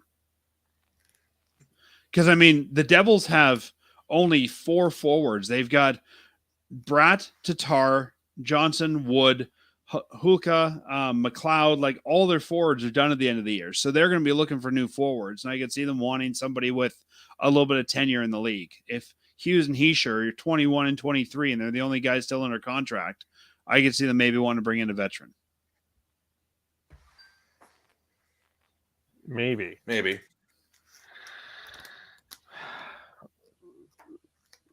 Yeah, that's interesting, and yeah, they got Andre Palat. They got on an injured reserve here. Ever since last year, when there was talk of JT Miller moving, the first team that came to my head for some reason was the Flyers. Miller. Okay. That is something that I'm. If there's an ownership group that's gonna just say, fuck it and just go, that would be it. Yeah. And I could see the Flyers. I mean, if they were okay to bring in the long-term money, you could trade an expiring Van Riemsdyk for long-term Miller. But again, you'd have to incentivize to take him. Yeah. And I think part of the question here too is, what does the new ownership group do in Ottawa? And do they want to be a contender or not? Does Ryan Reaves want them to contend? Or Ryan Reynolds, Right. sorry. I saw Ryan Reaves in your sheet, but does Deadpool want his team to be a contender or not when he buys them? Oh yes, he does. Oh yes, he would very much be. Yeah, he's. While we're at it, can I just toss another name into the trade deadline bin? That may sound ridiculous, but I'm going to throw his name in there anyway. What are the chances Johnny Gaudreau is traded at the deadline? 0 to none. I think he's got full no move, and I think again the teams he wants to go to. I mean, this is what we all heard, right? Is he ended up in Columbus because he couldn't go where he wanted to. I don't think that the teams that he wants to go to are going to want him. Yeah. It's interesting. That's why I asked though, because he wanted to go what? Philly, New Jersey, the New York teams. Like I can't see any of those teams again. Long-term money, right? He's 29. I could see if he was in an expiring deal. I don't see any of those teams want to take on $9.75 million right now. That's fair. For as long as he's going. That's fair. But it's clear that Columbus is not going the direction that they paid Johnny Gaudreau. But we knew that. It's not like that's a surprise. They are missing Werenski. They're top. They're top defensemen. They've got a couple young centers who are still figuring things out. I think Johnny is honestly. Oh, so the no movement clause starts July 1st, 2026. Oh no, sorry. He has full no move now. In 2026, he has a 10-team no move. So they couldn't move now without him. But Kevin, I don't know any team that would want to take on that much money for a 29-year-old right now. Yeah, I'm just. The only reason I asked that is because of what happened, how he ended up in Columbus. I just was curious, but I think it would also be, he says he wants to be close to the family, yada yada. I think it would sort of muddy the waters. Say, oh yeah, well now I move further away. Yeah, and he has a baby, sort of the Johnny story, right? I moved there so I could be closer to Dad after he had a heart attack, but now I'm playing in Tampa Bay and I'm further away. Yeah. True. Okay. Yeah, enough of that. Let's touch on the 3 other quick things here. Enough of Johnny. He's dead to us. Johnny's dead to us. We'll boo him later in this month. Alex Ovechkin about to pass Gordie Howe. He will pass Wayne Gretzky. I think we can all agree that is going to happen eventually here, right? We're not. Barring any injury, I think he will. I find as a person that has a Ukrainian last name and of Ukrainian heritage, this is complicated. I am not going to lie. It is complicated for me. Certainly an incredible accomplishment, but I also feel a little icky inside. I'm not going to lie. Yeah. I think at some point we have to take politics out of the hockey and just celebrate the player. I would agree with you, Dan. If he just still would, if Ovechkin, if he kept his mouth shut, if he would, as well as and when I say that, it's not necessarily what he said, actually said. It's also his having Putin in his in certain profile pictures on social media. And I don't disagree, but I think, I don't know if either of you guys are pro wrestling fans, but every good sport needs a heel. Except I don't want Ovi to be the heel. I don't think people want Ovi. I don't even think Ovi wants to be the heel. I think Ovi would rather be the baby face, right? That's the thing with him. He absolutely plays to the crowd. There's no question about he's always been a bit of a dick. Remember the year at the All-Star game when he took a picture of Phil Kessel because he was picked last. He's always been a bit of the heel. Yeah, but he's one of those lovable Just like the Iron Guys. Sheik, everybody loves to hate him. Yeah, kind of. He's kind of a little bit like that, except a lot more articulate than the Iron Sheik. Yeah. You're saying he doesn't line up at the face-off dot and tell Hogan that he's going to humble him? No. I humble you, Hogan. He's more of the Roddy Piper kind of heel, I guess. There you go. Yeah. But yeah, I mean, I think he's going to get all of the accolades in terms of the accomplishment. It's a massive accomplishment for sure. But there is going to be complications when we speak of Alex Ovechkin in the future, for sure. Well, I think there will now. But again, I think when we look back, as far back as we are from Howe, I think the next generation may not even know some of those things, for better or for worse. He'll be a name in a record book. Yeah. Yeah, I mean, there's one. I mean, look, let's be honest. If Theo Fleury's politics, I think, is in part why he's not in the Hall of Fame. For sure. Yeah. And we've heard things about Tim Horton, who is, revered across our great nation for his donuts and coffee. Like, there's always been people that had, like you said, Fleury, questionable sort of, Sean Avery, guys like that, Biz Nasty, who sort of, Bobby Hall's maybe a better player because he's a high-end player. But yeah, I think those guys that'll be celebrated for what they do on the ice. And I hate to say it, but sometimes we just have to leave it there. It's tough for a culture to leave that there. What's going on there? That for sure. Yeah, it is. Yeah. And I think especially right now while it's going on. Yeah. So I'm probably considered the most left of center of all of us on the Shifts and Pucks podcast. So I precurse saying this, but I had zilch problem with the Ryan Reaves hit. I thought it was a perfectly clean hit, and I don't see a suspension. Am I the only one that saw it that way? Oh no, that is textbook clean hit. Anyone talking about principal point of contact with it being the head, that's no longer the rule. It's more if you hit through the body, that's currently allowed. I think the only discussion that is there at this point is how much physical violence are you comfortable with in hockey? Yeah, Brian Reaves is one of those guys that you have to, and Derek Lalonde said it. I mean, you have to be prepared for him on the ice. Like, you got to be ready for the Ryan Reaves. Like, that's his entire role. For me, I look at that, and what I love about hockey is you have this nice balancing act of skill, speed, smarts, and physicality. And yes, we know a lot about where the health effects of brain injuries and all that is, but that's still what I've grown up with, and still what I love about hockey is that nice fine balance of all that, and it's also a game of intimidation. You can intimidate with speed, like Connor McDavid does. You can intimidate with skill, like a Patrick Kane can do, or a Crosby can do, or you can intimidate with physicality too. And that's part of the game, in my opinion.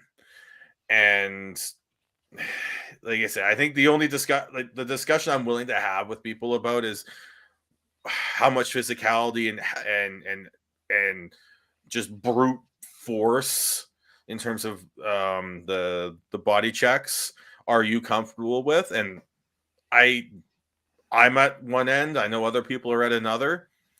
But if you look at the rules and how they're currently written and interpreted, that was as clean a hit as you can get. Yeah. Dan, did you have thoughts on that hit? It was Ryan Reaves. Like, I think I don't think it was dirty, but I think there's certain types of hits you expect from certain types of players. And when I saw it, I thought, oh, that was Reaves that laid the hit. That's what I'd expect. And I think if you're on the ice with Ryan Reaves, you've got to expect that kind of hit to come. Yeah. Yeah. That's like when you're playing against Jacob Trouba. He plays on that line, and you'll like it or not. But that's what makes Jacob Trouba Jacob Trouba. Yeah, I mean, that kind of hit is why Ryan Reaves has a National Hockey League contract, let's be honest. And he's out there doing his job. Yep. and like I know people may call this victim shaming or whatever, but Ronak needs to know where Reaves is on the ice, and he can't be looking away, because that's what happened there. He was looking away, and he was not ready for that hit. You need to make sure that you're ready to be hit when you've got the puck. Exactly. And that's kind of what I was saying, Sean. It's like, that's Reaves' job. You've got to know Reaves is on the ice. My head's either up or I'm on the bench. Mm-hmm.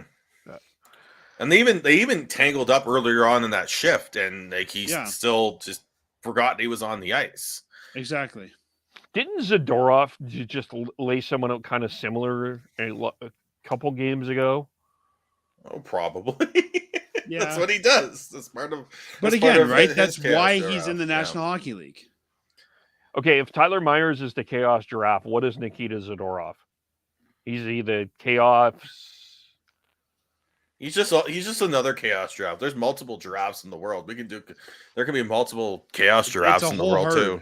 A herd of Chaos Giraffes. He could be the Chaos Brontosaurus. Those are extinct though. If you get too close to Zadorov, you might be extinct too. Yeah. Zador, you'll be Zadored off. Anyway, there you go. That was horrible.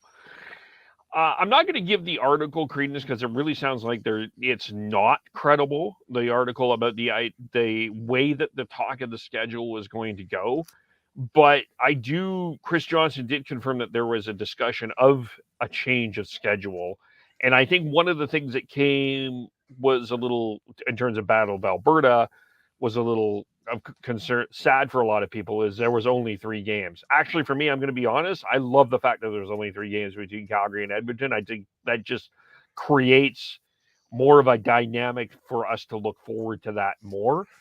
I actually don't have a problem with the way the schedule is right now. I don't think it needs any changing at all.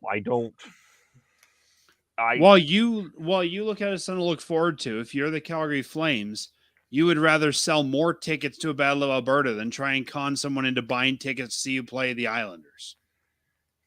Now, but there will be also times in the future when there was also times before where that Flames Oilers game was as boring as hell.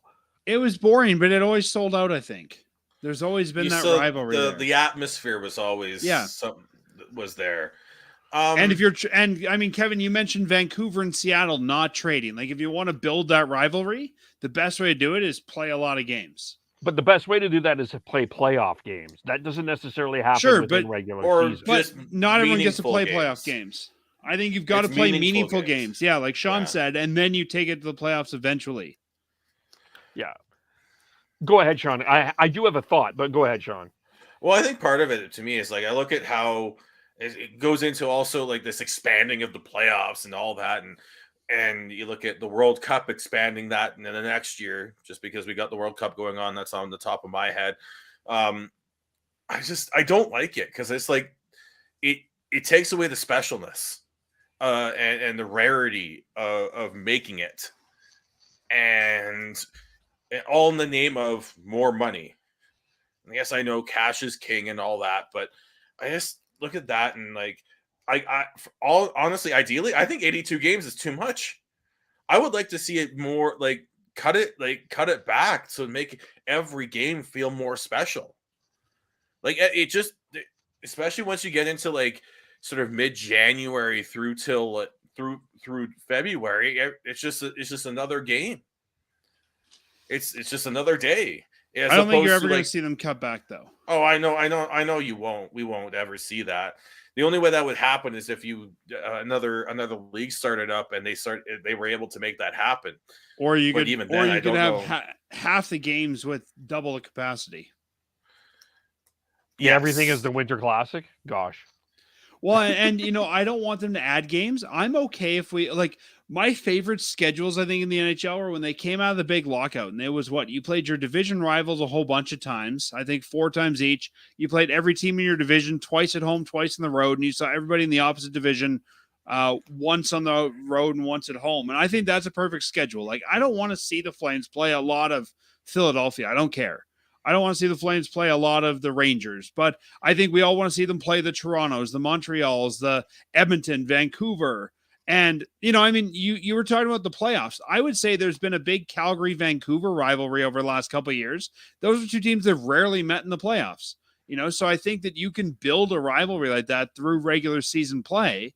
And if they want it to be, from what I understood from that article, Kevin, a lot of it is regional rivals trying to get people to travel as well. So I think if you're planning those in the right days of the week and you're giving like a Calgary Edmonton, you can drive between them, let's say Friday, Saturday or something like that. I think there's credence from a league perspective there. And I would rather see us play Edmonton more times than 3. I think it kind of less. I'm okay with the 3 if we space them out. But the last couple of years, we've been done the Battle of Alberta by November. Well, that's the issue. Is it's either you're done Edmonton or you're done Vancouver by December, and then there's no other games. I would rather them move some of the more meaningful divisional games into the later part of the schedule when that actually is we are focused on the playoffs at that particular point in time. Or have one per, one every quarter or something like that. Play them 4 times and have one every quarter of the semester, once every 20 games. Yeah. They used to do it like they had they used to have the Flames and the Oilers have the old Boxing Day home and home between Christmas and Boxing Day and then the game in between that. They used to do stuff like that. But, there are ways around. I don't think it's the amount of teams. I don't have the issue with the amount of teams that they play. I have an issue also just with how they're scheduling sort of the divisional games. And I also wonder the other thing, and I don't think that this was really truly addressed yet, but Jonathan Toews, for all the things that I'm frustrated about him, he did bring up a good point in the fact that trying to develop a less grueling travel, more baseball type of schedule for teams. I know it's hard to do, but that hasn't been quite addressed yet. We came up with a method like that on our show a couple of years ago where you would essentially have every team go on, say, a road trip. Let's say someone was coming to Western Canada and they would just do, let's say Winnipeg, Calgary, Edmonton, Vancouver, Seattle. And then, we would go, say, to New York and we do that. And it would mean you'd have more sort of longer road trips for teams, but it could definitely be done if you wanted it to. Well, I think a lot of the problem is like when you see the road trips going, you do two of the New York teams, and you go back and play Minnesota, and then you go back out to the East Coast and play Washington. Yep. It's just at some point, and I think you'd still have some of those because you got these teams down the middle of the continent that'd be orphaned. Yeah. You'd have your team where you have to play Minnesota, Colorado, like a few of these sort of orphan teams that wouldn't fit any other road trip. Well, at least have it to do it well as you're coming back. I think that makes sense. It's the ones where you're going East Coast, Central, East Coast, and then back. Well, and so, Sean, we actually plotted this out a few years ago, and we said that, you could almost have, let's say a team like Calgary goes to the East and works their way back home.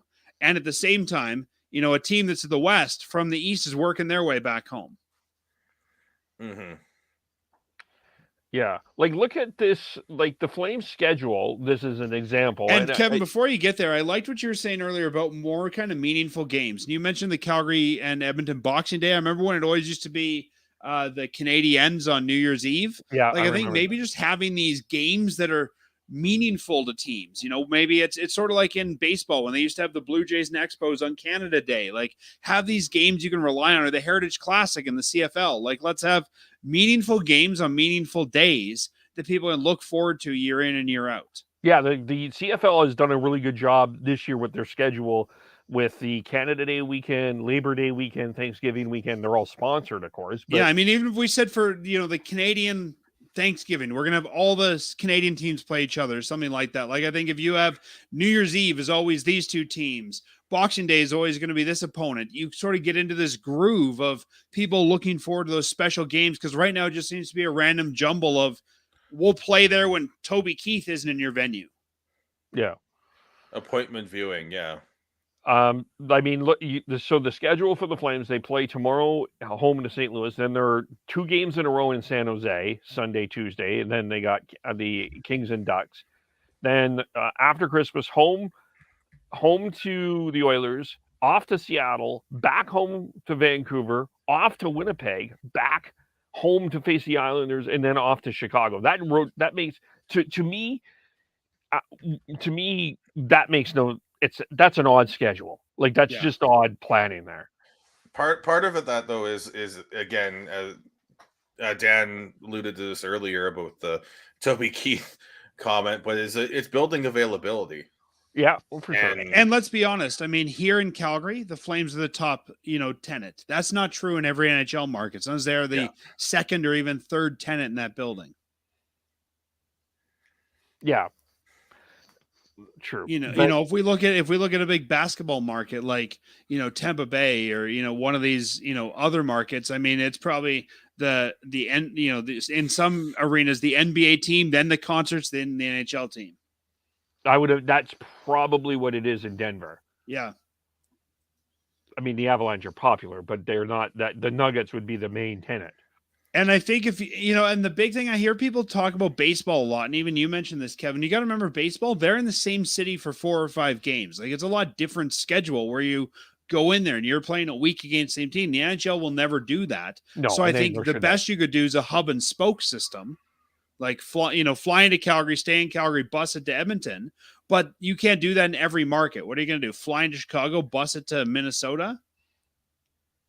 Yeah. I hear you. Yeah. I think the best thing that if they want to do that would be to, like I said, have some sort of pillar games and then play sort of like Sean was saying, don't go 2 games in New York and then fly out to Tampa and then come back. Just kind of do the loop. Like you're coming to Western Canada, do the Western Canadian loop. Then you're going to California, do the California loop. Because we've seen that. I remember there's a few years ago, they did like Anaheim, LA. Then they went to play I think Nashville. And then they came back and played, I want to say San Jose. And then they flew out to play the Rangers and came home. And it's like, what the heck? Yeah. Yeah. It's tougher on Western teams than it is on Eastern teams in terms of travel, for sure. And I would not have a problem if, even the play was, and I think it already is, but, very much more Western focused. Like if the Flames could kind of stay between, let's say, Western Canada and, sort of the Western US for 90% of their games and just have longer road trips. We'll go 7 down to California, 6 back home, 7 back down there. I think you'd have to realign some of your divisions, but I think you could have a lot more divisional play if you did. Yeah. It'll never be solved truly. No. I think there will always be something that will fix. Well, and some of these teams make more money when you go see them too, right? I mean, the Flames used to make more money saying Pittsburgh would come because people would want to see Crosby. So you have to weigh that among all the buildings too. There's some NHL venues where people don't care to see the home team; they're going to see the visitor. Yeah. The other thing with some of the American teams too is they don't want to have too many home games until the NFL season's over. Yeah, exactly. Yeah. Or again, because they're not the primary tenant, they can't do them on Fridays and Saturdays because someone else is in there. Yeah. I think Dallas. I'll have to look at that schedule, but I mean, Dallas would be a good example of that. I mean, the Cowboys are the obvious number one there by a country mile. Well, I think it's one thing to be the top one there in a different venue, but I'm talking about, Kevin, teams that are playing the same venue. Like you can have the Cowboys play football down the street and the Avalanche same night, but it's one thing if you've got the same building, you're trying to split between basketball, let's say hockey and concerts. Yeah. I mean, one thing, like just as an example, where like LA was that way for a while. Nobody cared, right? That was the Lakers venue. It's still it's still the Lakers venue. It is. Yeah. We could go on this one for a long time because I think that's one to unpack forever. But I just wanted to make sure that we did talk about where we're the cap scheduled to go up $1 million. A lot still believing that there's still a lot more going on to this. I guess I'll wait and see. But that's where I'm at. Where I'm at is we'll see when the off season starts where we're at.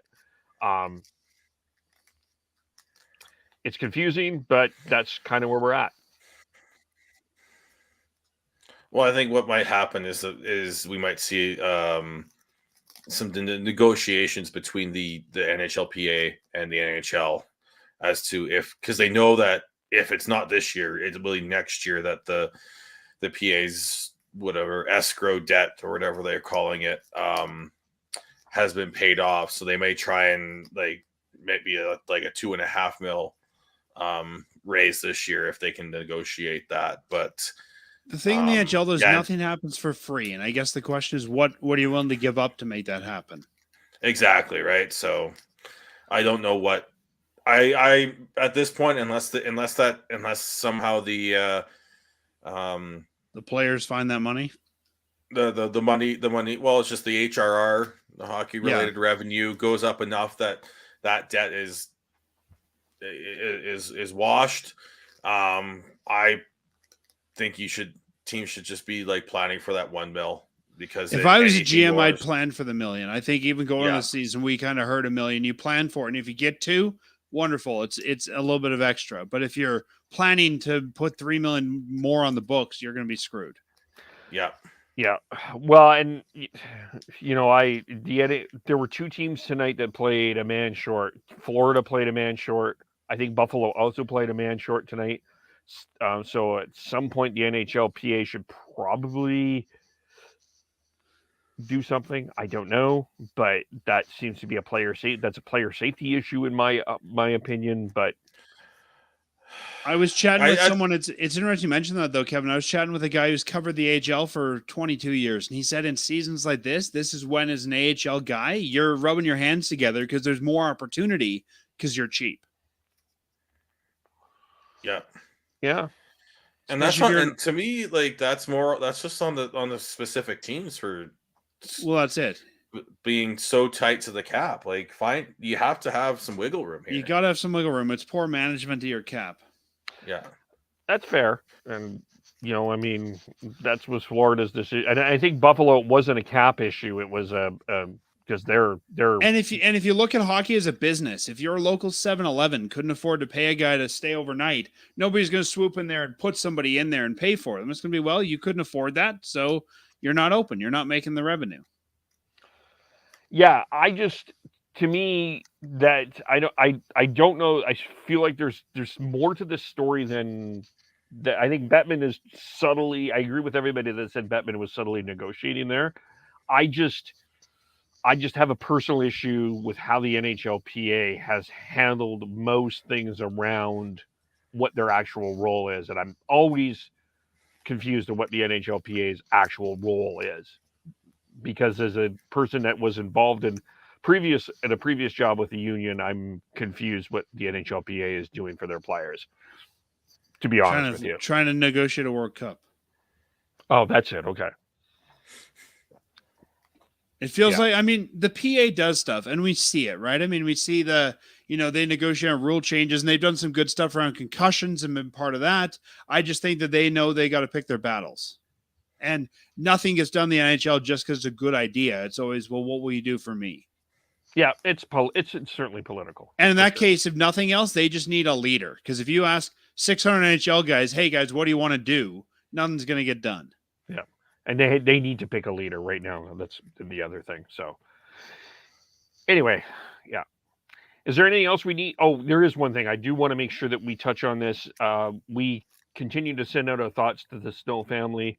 It's been a very tough week for Chris Snow overall. I'm not sure what the last was. I know he was off the ventilator, but I saw a tweet that he took a bit of a step back. And I can't remember at this point. So I want to make sure that we do say we have the Snow family in our thoughts with whatever they're dealing with. That's a horrible situation, and all the best to that. That's one thing I wanted to make sure we get out of. Is there anything else we need to talk about? No, I don't think so. I'm just looking here. It looks like Kelsey's been radio silent for the last couple of days on Chris, so I don't think we've heard much more since he came off the ventilator. Okay. Yeah. Sean, you're still there? Yeah. Yeah. Anyway, yeah. All right, we'll leave it there. Dan, what do you guys so actually do? Here's the latest on Chris. Chris is no longer sedated and is stable on the ventilator. We will give his lungs time to heal. He has pneumonia and influenza A. That came yesterday. Good. Okay. But you wanted me to plug Plug away. So Fireside Chat, every week we talk Calgary Flames hockey. You can find us anywhere fine podcasts are found or on your favorite social media platforms. Facebook, we're facebook.com/fireside chat, at Fireside Podcast on Twitter, Fireside Chat _podcast on Instagram. We now have at Fireside Chat on YouTube as well. We just got verified into the partner program there. So got the fancy new handle they have. We talk Flames hockey every week, and we'll be recording a new episode this Saturday, our last one of the 2022 year. Yes, someone is taking a trip somewhere. Not mentioning any names. I'm going on a scouting exhibition to Cancun, Mexico. Oh, what hockey team's there? I didn't say I'm scouting for hockey. I got to find myself a bartender. The all-inclusive has a couple of those. Oh, Okay. all right. Sean, I'll tell you the story sometime, how they tried to get me to coach the men's world team or the men's team in Singapore. Also not a place where there's hockey. Yeah. We will be back to talk Canucks Sunday or Monday. We'll figure that out as we go on here. Our schedules, it's my fault that the schedule is all over the map because my schedule has been all over the map. So yeah. I'm sorry about that. It's not something that I can necessarily control. It's the way that the life is right now. But Sean, did you have anything to add? No, you can follow me on Twitter at BeardedCanucks03. And Tyler, TNOBLE, Chris is Schneid's, SCHNEIDZ, Devin wanted to join us, couldn't, Gord Howe 09. I am KEBOLE, Shifts and Pucks on Facebook, YouTube, Twitter, Twitch. Subscribe wherever you get your audio, as well as on the Area 51 Sports Network. Thank you for watching. Thank you for listening. And we will talk to you all very soon. Bye for now.